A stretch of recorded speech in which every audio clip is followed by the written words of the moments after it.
What's up everybody, D-Man back. Welcome to a brand new video, and today we're going to be talking about Godzilla King of the Monsters news coming straight from SDCC. Now this is going to be a very short video. I do have a full timeline video coming out for Godzilla King of the Monsters and the Monarch timeline in general. But for this video, we are going to be focusing specifically on the event that happens in 2009 titled Temple of the Moth, mainly because straight out of Comic-Con we have our very first picture of the inside of the Temple of the Moth, revealing a new, very first image of Mothra.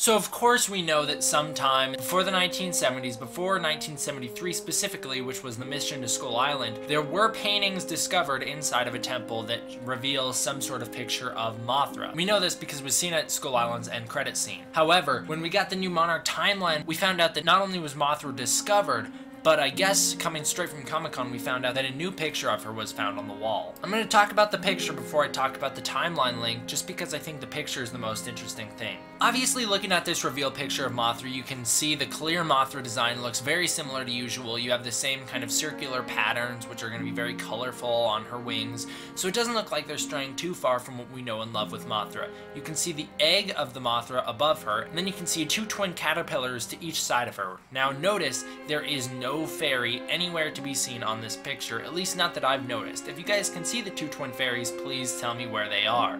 I do not know if they're on here. Mostly I don't think they are on here, but if you can find them, please tell me. Now, I do find it interesting that we do see two Mothra babies here in the corners, because that does maybe show that we are going to be getting the Mothra twins in the next movie. Of course, we have talked a little bit in the past on the channel about what if Mothra dies and her twin babies team up with Godzilla against Ghidorah in the movie. I think that's a very big possibility, considering most of the time Mothra's introduced in the series, she does wind up dead. Plus, if Ghidorah kills a full-grown Mothra, it'll raise the stakes for how menacing of a monster he is, and it'll really make you feel the weight of the situation. If you take a look in the bottom left, you see Mythographical Discovery, Temple of the Moth, Terra Search, number 63061, Yucca Province. The class is Divine and Amigo, which means a final fully developed adult stage of an insect, typically a winged insect. Divine, of course, meaning like a god status or something along those lines. And it was discovered by Reconfield E. Russell, who we know from the timeline as Emma Russell. In the right corner, you can see the Monarch Sciences logo, which is just the Monarch logo, and then at Monarch Sciences on Twitter. That's how the picture was revealed. It was on Twitter, as well as it was supposedly revealed at Hall H, and has been posted on the Kong Skull Island Instagram as well. Michael Dougherty's also been tweeting about it. He's the director for Godzilla King of the Monsters. Now, getting into the Temple of the Moth studies, so this is from 2009 from the timeline. Mythographical studies of Chinese temples lead Monarch to the high-altitude jungles of the Yukon province, so it does go with what we saw in the picture.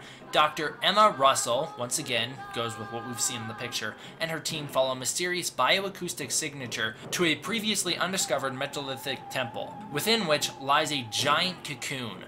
A quakening heartbeat is detected inside. So this is obviously Mothra inside her cocoon. This does set up the fact that Mothra will be an adult emerging into Godzilla King of the Monsters, so now we know that Mothra's first stage in the movie will be an adult. And that would set up the fact that Mothra can die in the movie as an adult, leaving behind her babies in the egg to hatch, as the picture would suggest, seeing as though we see all three stages of Mothra. I think that possibility becomes increasingly more likely as the movie gets closer and closer, and we are seeing more and more news coming out of it. If you want to hear more on my theories about that, go watch the Ghidorah the Three-Headed Monster remake video I've done on the channel. That's going to do it for today's quick news update, guys. Thank you all for watching. I hope you enjoyed. See you guys next time. D-Man.